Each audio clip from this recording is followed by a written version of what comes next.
Opa, tô aqui. Galera, bem-vindo, estamos aqui para mais um EBD AD, dessa vez para a nossa aula de número 7. Hoje nós vamos falar de dois assuntos bem interessantes. O primeiro dele é a volta de Jesus, também chamada de parousia, é o termo técnico para falar disso aí. A volta de Cristo, a ressurreição dos santos, o arrebatamento e de quebra vamos falar também sobre a santidade que nós precisamos ter em Deus e sobre a necessidade de guardar o nosso corpo em honra, longe das promiscuidades sexuais. É isso aí. Então vamos para a primeira carta de Paulo aos Tessalonicenses, no capítulo 4. Pegue a sua Bíblia aí e vem comigo. 1 Tessalonicenses, capítulo 4, a partir do verso 13, diz assim: Não quero, porém, irmãos, que sejais ignorantes acerca dos que já dormem, para que não vos entristeçais como os demais, que não têm esperança. Paulo está falando aqui, galera, olha só, não quero ver vocês tristes pelas pessoas que morreram, tá bom? Não sejam como aqueles que não têm esperança, porque nós temos uma esperança. Qual é a esperança? Porque se cremos que Jesus morreu e ressuscitou, assim também aos que em Jesus dormem, Deus os tornará a trazer com ele. Dizemos-vos, pois, isto pela palavra do Senhor, que nós, os que ficarmos vivos para a vinda do Senhor, não precederemos os que dormem, porque o mesmo Senhor descerá do céu com alarido e com voz de arcanjo, e com a trombeta de Deus, e os que morreram em Cristo ressuscitarão primeiro. Depois, nós, os que ficarmos vivos, seremos arrebatados juntamente com ele nas nuvens, a encontrar com o Senhor nos ares. E assim estaremos sempre com o Senhor. Portanto, consolai-vos uns aos outros com estas palavras. Pessoal, esse texto ele é muito interessante porque ele fala de uma promessa que às vezes a igreja esquece um pouquinho de falar. Ressurreição e arrebatamento não é muito falado nos nossos dias, mas esses são assuntos fundamentais para a igreja. A promessa de ressurreição que nós temos é algo maravilhoso. Muita gente pensa que a gente vai morrer e vai para o céu ficar como fantasminha, vivendo pela eternidade, mas não é isso que a Bíblia fala. A Bíblia diz de uma promessa de um novo céu e uma nova terra. Essa terra vai ser destruída por fogo. Deus vai criar uma nova terra e nós iremos ressuscitar. Em um dado momento, no futuro, num dia que a gente não sabe quando é, pode ser inclusive amanhã, Jesus, o próprio Jesus, ele vai voltar para essa terra. E quando ele voltar, as pessoas que já morreram e eram servas de Deus, elas ressuscitarão, vão voltar à vida e os corpos delas serão transformados. Vão ter um corpo 2.0, uma atualização de sistema, um corpo melhorado. Lembra que Jesus morreu e ressuscitou e ele tem um corpo glorificado? Pois é, a Bíblia fala que do mesmo jeito que ele tem esse corpo, nós vamos ter um corpo igualzinho dele. Teremos um corpo glorificado assim como o de Cristo. Essas pessoas que morreram vão ressuscitar e vão ser transformadas, vão ganhar um corpo melhor. Vai continuar sendo corpo, não é espíritos e não, é corpo. Vão ganhar um corpo melhorado. E as que estiverem vivas nesse momento, elas serão arrebatadas e vão subir para se encontrar com o Senhor nas nuvens. Isso é um momento fantástico e essa é uma promessa grandiosa. Por isso, aquele que crê em mim, ainda que morra, viverá, porque nós vamos ressuscitar. Deus não é Deus de mortos, Deus não vai deixar a gente largada apodrecendo. Deus quer ressuscitar a gente. Então, meu amigo, tenha essa fé. Tenha essa certeza que se você morrer em Cristo, naquele grande dia, você vai voltar à vida, vai ressuscitar com seu corpinho e ainda vai ganhar uma recalchutada. Deus vai dar lá um martelinho de ouro, sabe? Vai dar aquela desempenada, aquela ajeitadinha, vai deixar um corpo melhorado. Essa é uma promessa muito interessante e muitas vezes a gente não fala dessa promessa. A lição de hoje ela fala um pouquinho sobre ela, mas ela não vai muito a fundo. Quem tiver interessado em saber um pouco mais sobre essa questão de arrebatamento, a classe dos jovens por Cristo, ela tem uma aula que vai falar sobre as linhas escatológicas. O que é isso? Sobre linhas de estudo do Apocalipse. E ele vai falar sobre o amilenismo, o pré-milenismo clássico ou histórico, o pré-milenismo dispensacionalista. Vai explicar um pouquinho esses termos que falam sobre o arrebatamento, se isso vai ser antes da grande tribulação, depois da grande tribulação, vai falar um pouquinho melhor disso. Então, quem tiver curiosidade, pode assistir essa aula dos Jovens por Cristo. paralelo a isso, a partir de quinta-feira agora, nós vamos iniciar uma série de podcasts falando sobre escatologia. E nós vamos abordar essa questão aí do arrebatamento, quando vai acontecer, se é aqui, se é lá, as correntes mais famosas. Mas, mais importante do que entender bem o arrebatamento, mais importante do que saber quando essa grande ressurreição vai acontecer, mais importante do que saber essas coisas, é participar desses eventos. Porque não adianta você ser um especialista em ressurreição e ficar de fora dela. Não adianta você saber tudo sobre o arrebatamento e ser deixado para trás. Certo?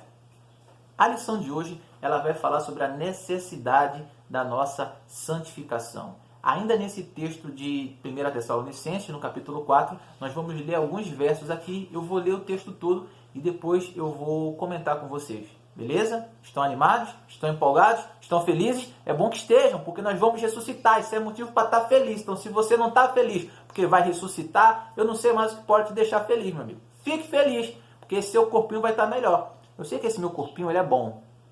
É um modelo bonitinho. Bonitinho, charmoso, elegante. Mas Deus vai me dar um melhor ainda. Então, se eu já estou elegante e charmoso agora, imagine depois da ressurreição. Mas vamos falar agora sobre a santidade. A necessidade de santidade. Porque para participar desse dia, a Bíblia fala que sem santidade ninguém verá Deus. Se você quer participar desse dia, você precisa servir a Deus com o coração. Você precisa entregar a vida para Jesus. E todo crente que verdadeiramente entrega a vida para Cristo tem uma vida de santidade. Vamos ver algumas questões importantes sobre a santidade? 1 Tessalonicenses, capítulo 4, a partir do verso 3.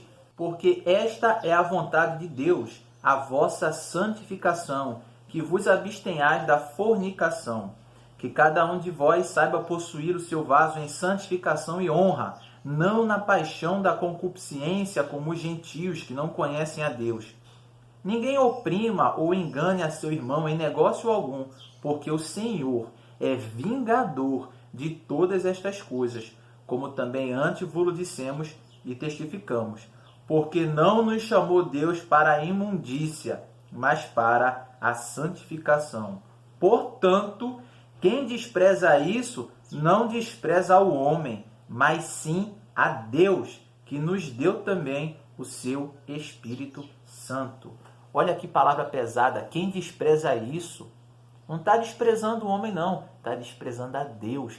Quando a gente fala de santificação, e você fala assim, eu acho que isso aí não tem nada a ver. Você não está desprezando o pastor, não. Você não está desprezando o seu pai, não. Você não está desprezando o seu ilustre professor, não. Você está desprezando Deus. Vamos agora comentar um pouquinho desses versos.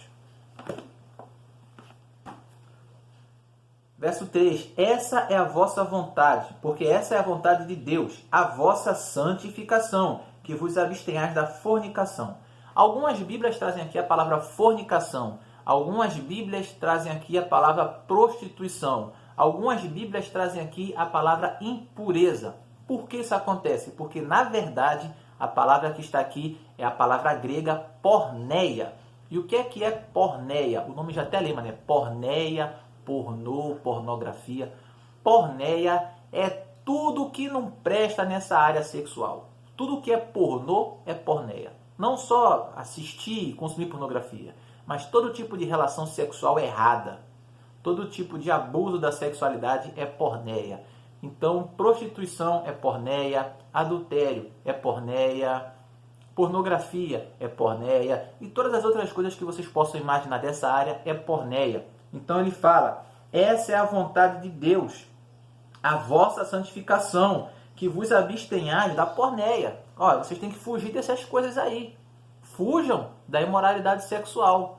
Fujam desse desenfreio que é. Entendeu? Vamos seguir. Que cada um de vós saiba possuir o seu vaso, em algumas traduções, o seu corpo, em santificação e honra. Esse corpo que Deus deu para você, a palavra vaso aqui é um eufemismo, né? Nós já trabalhamos isso uma vez, o eufemismo, na sala de aula, lembra disso? Vaso aqui é um eufemismo para, em outras palavras, para corpo. Corpo também é um eufemismo, mas vamos lá. Você tem que saber possuir esse corpo que Deus te deu em santidade e honra. Lembrando que tudo que você tem pertence a Deus. E esse corpo que Deus te deu é dele. esse corpo vai ressuscitar e vai ser transformado. Então você vai continuar com esse corpo. Vai ser uma versão melhorada, mas ainda é ele. Por isso esse corpo é templo do Espírito Santo e é um corpo santo. Você precisa guardar bem esse corpo. Então, meu amigo, não fica entregando esse corpo para qualquer um, não. Não deixa ficar passando na mão de qualquer um, não, que isso não é coisa de Deus, não. A vontade de Deus para a sua vida é a santificação, que você fuja da porneia, que você fuja desse bando de safadeza que tem no mundo.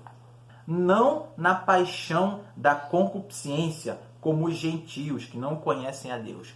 Concupiscência significa desejo. Então nós não devemos possuir esse corpo, nós não devemos cuidar desse corpo na paixão do desejo. Embora a paixão do desejo seja algo sedutor, não deve ser nesse caminho daí. Nos desejos, nas vontades, porque nós não somos bicho. A gente não é cachorro, a gente não é galinha, a gente não é peixe, que não tem que não consegue raciocinar. Nós somos a imagem e semelhança de Deus. Nós somos irmãos de Jesus Cristo, co-herdeiros do reino dos céus. Jesus não é filho de Deus? É. Deus não é rei? Nós, por sermos irmãos do príncipe, somos co-herdeiros. Nós somos herdeiros, vamos dizer assim, de certa forma, do trono de Deus. É como se Deus fosse morrer e tal. Se Deus morresse, Jesus assumiria. Se Jesus morresse, os homens assumiriam. É uma linguagem figurada, claro que isso acontece. Mas veja a nossa importância de ser filho de Deus. Nós somos co-herdeiros em Cristo. Então a gente não é bicho. A gente não pode levar a nossa vida como se a gente fosse animal. A gente precisa ter cabeça. Guardar o nosso corpo em santidade e honra, não nas paixões ardentes, nos desejos carnais. Fugir dessas coisas. Ninguém oprima ou engane seu irmão em negócio algum. E o que a gente mais vê nos relacionamentos é isso, é opressão, é engano. Pessoas abusando da carência das outras para se beneficiar. Você vê que no mundo das ficadas, tem muita pessoa ficando só por carência afetiva. E o outro sabe disso e ele abusa da carência daquela pessoa. Ele sabe que aquele relacionamento não vai para frente, mas ele engana aquela pessoa. Esse é um caminho que o servo de Deus não deve trilhar.